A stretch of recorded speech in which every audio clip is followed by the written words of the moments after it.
100 companies negative होती हैं, उसमें एक अंडरस्टैंडिंग इशू भी है। तो ऐसे में आप कुछ वर्क कर रहे हैं पर्टिकुलरली? सिलवासा की कंपनी थी माई फिटनेस, करीब 40 करोड़ महीने का पीनट बटर बेच रहे हैं। ये आपने कब स्टार्ट किया और आप वेंचर कैपिटल में कैसे आए? मेरा थोड़ा एक्सीडेंटल था। इन सफल लोगों में कुछ कॉमन चीजें या कुछ कॉमन क्वालिटी आपको नजर आती है कि यार जितने भी लोगों ने बड़ा गेम किया या अल्फा रिटर्न दी, उनमें यार ये 4-5 क्वालिटियां तो थी। देखो, 2 क्वालिटी है जो कॉमन है।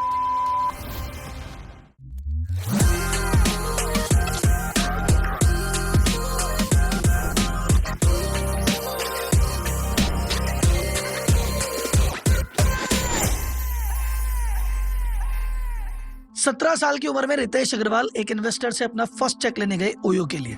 उस इन्वेस्टर ने वो चेक दिया और वो इन्वेस्टमेंट उनका हुआ 250 गुना। वो इन्वेस्टर थे अपू रंजन शर्मा, और सिर्फ ओयो ही नहीं, भारत पे के भी अर्ली इन्वेस्टर यही थे और इन्होंने अपने इन्वेस्टमेंट को 80 गुना किया। ओयो और भारत पे जैसे 450 से ज्यादा स्टार्टअप में ये अब तक इन्वेस्ट कर चुके हैं और टोटल इनके इन्वेस्टमेंट में से 9 यूनिकॉर्न निकल चुके हैं। ये इंडिया के टॉप 10 एंजल इन्वेस्टर में से एक है। और मैं इनके बारे में इतनी बात क्यों कर रहा हूँ, क्योंकि आज के पॉडकास्ट के गेस्ट हैं। हम सुनते हैं स्टार्टअप में वीसी ने पैसा लगाया, वेंचर कैपिटल ने पैसा लगाया। ये वेंचर कैपिटल या वीसी होता क्या है, आज जानेंगे। आज से 10-20 साल पहले जब जरूरत पैसे की हुआ करती थी तो बैंक से लेते थे या जेब से लगाते थे, तो फिर वीसी की जरूरत ही क्यों पड़ी? इंडियन वीसी और ग्लोबल वीसी में फर्क क्या है?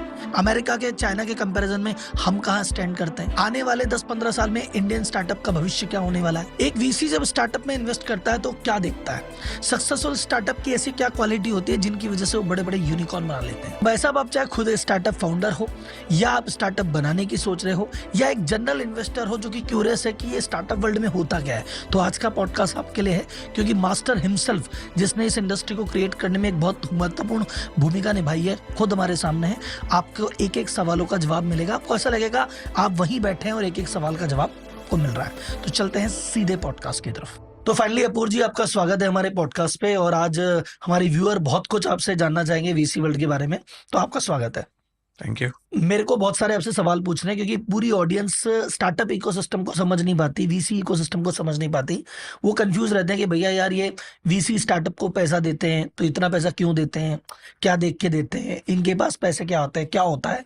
तो मैं सारे सवाल आपसे लाइन से पूछूंगा, लेकिन सबसे पहला सवाल जो मैं एक बेसिक 1 मिनट का सवाल, कि आदमी कहता है यार ये वीसी होता क्या है, वेंचर कैपिटल होता क्या है, इसको अगर आप एक्सप्लेन कर सके। देखो, वेंचर कैपिटल एक कंपनी है जो एक नए बिजनेस आइडियाज, इनोवेटिव आइडियाज जो होते हैं और जो डिसरप्टिव आइडियाज होते हैं उनके ऊपर पैसा डालती है।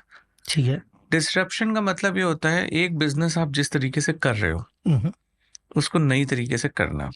ठीक है। जैसे टैक्सी का बिजनेस बहुत पुराना था, बहुत सालों से चल रहा था। गली गली में टैक्सी स्टैंड्स होते थे, आप बुक करते थे, फोन करते थे, बुक कर लेते थे। ठीक है। उबर ने उसको ट्रांसफॉर्म किया। उन्होंने एक टेक्नोलॉजी प्लेटफॉर्म बनाया, एक ऐप बनाया। इंडिया में उसको ओला ने किया। ठीक है। तो उससे क्या फायदा हुआ? आपको एक्सेसिबिलिटी इजी हो गया। आपको फोन नहीं घुमाना पड़ता कि यार मुझे टैक्सी चाहिए। आप देख सकते हो मेरे घर के आसपास कितनी टैक्सीज अवेलेबल हैं और उसको वो लोग आप बुक कर सकते हो। आपको पता है कि कितने मिनट में वो आ जाएगा। अदरवाइज से होता था घड़ी घड़ी में फोन करना पड़ता था। ठीक है। तो ये एक नया तरीका हो गया उस बिजनेस को करने का, यूजिंग द टेक्नोलॉजी। इससे ज्यादा प्रेडिक्टेबिलिटी आई, प्राइसिंग बेटर हो गई और बहुत सारा बिजनेस भी टैक्सी वालों को मिलने लगा। ठीक है। तो ये डिस्ट्रप्शन कहते हैं इसको। ठीक है। अभी कई चीजें ऐसी होती हैं जिनको इनोवेशन बोलते हैं। अगर इंडिया में, अगर वर्ल्ड में 100 स्टार्टअप्स हैं तो उसमें 20 या 30 होती हैं जो इनोवेशन करती हैं। ऐसा काम जो दुनिया में एग्जिस्ट नहीं करता है वो उसको क्रिएट करते हैं। जैसे मैंने एक कंपनी में पैसा डाला था, यकृत लाइफ साइंसेस। उन्होंने कहा यार ये मनुष्य के शरीर में केवल लीवर एक ऐसा ऑर्गन होता है जिसको रिप्रोड्यूस होता है। अगर उसको 6 महीने के लिए बाईपास कर दिया जाए तो दोबारा बन जाएगा। तो उन्होंने कहा मैम आर्टिफिशियल लीवर बनाते हैं, इस तरीके से आपका लीवर बाईपास हो जाएगा। किसी को विश्वास नहीं होता था कि ये हो सकता है, लेकिन उन्होंने किया। आज वो कंपनी ह्यूमन ट्रायल कर रही है। तो ये एक मून शॉट आइडिया बोलते हैं इसको। ठीक है, जैसे गूगल मान लें, इनोवेशन। पर हाँ गूगल मूनशॉट, हाँ, फेसबुक मूनशॉट। गूगल भी एक सर्च को ढूंढने का बिल्कुल उन्होंने एक टेक्नोलॉजी नया डिसरप्ट किया, एग्जिस्ट ही नहीं करता था पहले। एग्जिस्ट ही नहीं करता था। ठीक है, जब आपको रिसर्च करना होता था, क्योंकि बहुत सारे लोग पीएचडी करने के टाइम रिसर्च करते थे, और बाद में तो ये आम जनता की चीज हो गई है, कुछ भी ढूंढना है समझना है तो यार गूगल कर लेते हैं। ठीक है, तो वो एक नया उन्होंने एक सर्च क्रिएट किया जिसके थ्रू लोगों को ये पता लगने लगा कि यार इसकी करेक्ट इंफॉर्मेशन क्या है, information access, sitting at one place, right. तो अदरवाइज क्या होता था, लाइब्रेरीज में जाना पड़ता था, बहुत टाइम वेस्ट, मतलब बहुत ज्यादा टाइम लगता था, वो बिल्कुल रियल टाइम बेसिस पे होने लग गया। तो ये इस तरीके की चीजें हैं जो बिल्कुल इनोवेटिव आइडिया है, टेक्नोलॉजी ड्रिवन है। तो इस तरीके के जो बिजनेसेस होते हैं, पहली बात तो लोग विश्वास नहीं करते हैं। इस तरीके के बिजनेस के लिए बैंक लोन अवेलेबल नहीं है, आप किसी से लोन लेकर के बिजनेस नहीं शुरू कर सकते, क्योंकि इसमें रिस्क भी बहुत ज्यादा होता है। अब ऐसे बिजनेस है, अभी उसने बोला मुझे आर्टिफिशियल लीवर बनाना है, तो वो बंद भी हो सकता है ना। 90% केस में वो फेल होगा। ठीक है, केवल 10 से 20% केसेस हैं जिसमें चांसेस हैं कि वो सक्सेसफुल होगा। सही बात। लेकिन अगर सक्सेसफुल हो गया तो $10 बिलियन की कंपनी, राइट। और अगर फेल हो गया तो पूरा पैसा डूब गया। तो इस तरीके का जो रिस्क है वो वेंचर कैपिटल फंड्स लोग लेते हैं, और इसीलिए वेंचर कैपिटल का महत्व बहुत ज्यादा है किसी भी इकोनॉमी में। अगर आप ग्लोबल मार्केट में देखें तो इस 2024 में $209 बिलियन का वेंचर कैपिटल इन्वेस्टमेंट हुआ है यूएस में, चाइना में $27 बिलियन का इन्वेस्टमेंट हुआ है, और इंडिया में करीब $16.7 बिलियन का इन्वेस्टमेंट हुआ है। इसलिए ये वर्ल्ड की नंबर 1, नंबर 2, नंबर 3 इकोनॉमीज हैं स्टार्टअप्स की। और इसी वजह से यूएस में 2100 यूनिकॉर्न्स में से आधे से ज्यादा यूनिकॉर्न यूएस में होते हैं, क्योंकि वो लोग वेंचर कैपिटल इन्वेस्टमेंट बहुत ज्यादा करते हैं नए आइडियाज में, नए तरीके के डिसरप्टिव एंड इनोवेटिव आइडियाज में। साल के 3000 से 5000 इन्वेस्टमेंट उनके अर्ली स्टेज में होते हैं, और 3 से 5000 ग्रोथ स्टेज में होते हैं। तो सर ये वेंचर कैपिटल फिर अगर स्टार्टअप में इन्वेस्ट करता है, जैसे आपने कहा कि ये कृत में आपने इन्वेस्ट किया, बहुत रिस्की चीज है। हाँ। 10% चांस है चल जाए, 90% तो फेल होगा। तो जैसे बैंक तो ऐसे कहती है कि 99% चलने वाली चीज है और 1% भी फेलियर है तो बैंक पीछे हो जाती है कि नहीं, हमें तो 100% सक्सेस ही चाहिए। हाँ। आप जैसे लोग या वीसी के वेंचर कैपिटल फर्म इतने बड़े रिस्क में कैसे हाथ डाल देती है, डिसरप्शन आइडिया में कर लेती है? तो आप क्या देखते हैं सर? आप क्या बिजनेस मॉडल देखते हैं, बंदा देखते हैं? आप क्या देख के इतना पैसा कमिट कर देते हैं? देखिए, ये एक पॉसिबिलिटीज है जिसको आप बैक करते हो, और ये आइडिया स्टेज में जब आप पैसा डालते हो तो आप उसको उसकी प्लानिंग देखते हो कि अगर वो कहता है कि यार मैं, जैसे फॉर एग्जांपल, एक एग्जांपल आपको देता हूँ। जब मेरे पास में ओयो के फाउंडर आए थे तो वो केवल 17 साल के थे। ठीक है, अब एक 17 साल का लड़का जब मेरे पास आता है और उसने बोला कि मैं एक एयरबीएनबी टाइप की कंपनी इंडिया में बनाऊंगा, एक अफोर्डेबल होटल चेन बनाऊंगा, इतने माइस ट्रैवलर्स होते हैं जो कि दिल्ली में आते हैं, और हर साल इतने मिलियन माइस ट्रैवलर्स इंडिया में आते हैं, और उनको 1000-2000 रुपए की पर नाइट की होटल स्टे चाहिए होती है।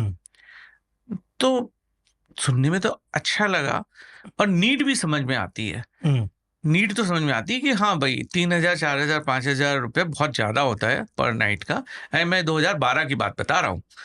तो उस समय लगता था कि यार ये बात तो सही कह रहा है, अगर 1000 रुपए में देते हैं तो मैं खुद भी अगर ट्रैवल करूंगा तो समझ। लेकिन इसको बनाने के लिए और इस लेवल पे काम, आज उसके 4 लाख रूम्स हैं, तो उस लेवल तक ले जाने के लिए बहुत पैसा लगेगा। लेकिन ये चीज समझ में आई कि इसने पूरा अच्छे से स्टडी किया हुआ है, और इसने अपने कॉम्पिटिटर्स को भी पूरा अच्छे से स्टडी किया हुआ है, और ये भी समझ में आया कि इसकी प्लानिंग बहुत अच्छी है और बहुत पैशनेट बंदा है। ठीक है, तो ये समझ में आया कि ये छोड़ेगा नहीं जल्दी, क्योंकि ये बिजनेस ऐसा होता है ना सर कि आपको हर दिन तोड़ता है, हर महीने तोड़ता है, हर साल तोड़ता है, क्योंकि स्टार्टअप को बड़ा खड़ा करना सही बात, आसान बात नहीं है। सही बात, क्योंकि आप वो खड़ा कर रहे हो बिजनेस जो दुनिया में एग्जिस्ट ही नहीं करता, और उसके लिए सबसे ज्यादा हर्डल्स जो एग्जिस्टिंग इकोनॉमी होती है, ट्रेडिशनल प्लेयर्स होते हैं, या फिर जो क्या कहते हैं एग्जिस्टिंग प्रैक्टिसेस होती है, वो सबसे बड़ा हर्डल्स हो जाती हैं। और साथ में रूल्स एंड रेगुलेशंस भी क्लियर नहीं होते हैं उस इकोनॉमी में। तो इस वजह से उस एंटरप्रेन्योर्स को हमेशा हैट्स ऑफ जो ये रिस्क लेकर के स्टार्ट कर रहा है। और दूसरी बात ये है कि उसको खड़ा करने के लिए पैसे के अलावा सपोर्ट भी बहुत ज्यादा चाहिए होता है। सही बात है। इसलिए वो इकोसिस्टम की जरूरत होती है जिससे वो आगे बढ़ सके। इसलिए कहा जाता है कि ये जो आइडियाज होते हैं उस समय आप उसको बैक कर सकते हो। तो हम उसको जब आइडिया स्टेज में इवेल्युएट करते हैं तो ये सारे फैक्टर्स को देखते हैं कि भाई इसकी अंदर में कितनी ज्यादा ईगरनेस है, कितनी ज्यादा विलिंगनेस है एक बड़ा कंपनी खड़ा करने के लिए, और क्या ये जल्दी गिव अप तो नहीं कर देगा। प्लस ये जो बिजनेस खड़ा कर रहे हैं कितना सस्टेनेबल है, कितने साल के लिए सस्टेनेबल है। कई बार जैसे अभी बीच में चैट जीपीटी आया, बहुत सारे मार्केटिंग ऑटोमेशन कंपनीज वगैरह बंद हो गए, बहुत सारे बिजनेसेस ऑटोमेटिकली जो चैट जीपीटी की वजह से भी बंद हो गए क्योंकि वो सस्टेनेबल नहीं थे, क्योंकि टेक्नोलॉजी में इनोवेशन हुआ और ये ऑब्सोलीट हो गया। ठीक है, टेक कंपनीज में बहुत सारी चीजें ऐसी होती हैं, ट्रेडिशनल बिजनेसेस में फिर भी बहुत सारे ब्रेसेस हैं। सही बात है। ठीक है, तो ये हमको इवेल्युएट करना पड़ता है कि जो भी आइडिया हम डिस्कस कर रहे हैं वो कितने समय तक सस्टेनेबल होगा। बिकॉज क्योंकि जो पैसा लगाया $10 बिलियन की कंपनी खड़ी होगी, पता चला सडनली आपने एक नया टेक्नोलॉजिकल इनोवेशन है बंद हो गई, ऐसा भी होता है।